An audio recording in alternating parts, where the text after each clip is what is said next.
There we go. Say hi, Daddy.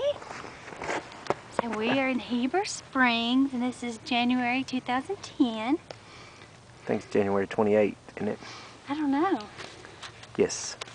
Woo, go get Daddy. No, it's the 29th. Hi. What do you think, Olivia?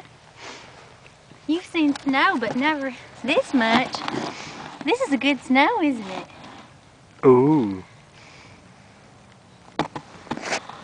You want to put your hands in it? Look, you've got little gloves on. Ooh. Your little hands will get cold if they get wet, though. I probably shouldn't do that. Okay.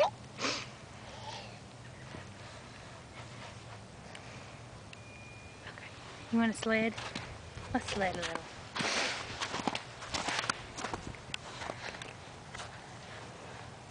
Okay.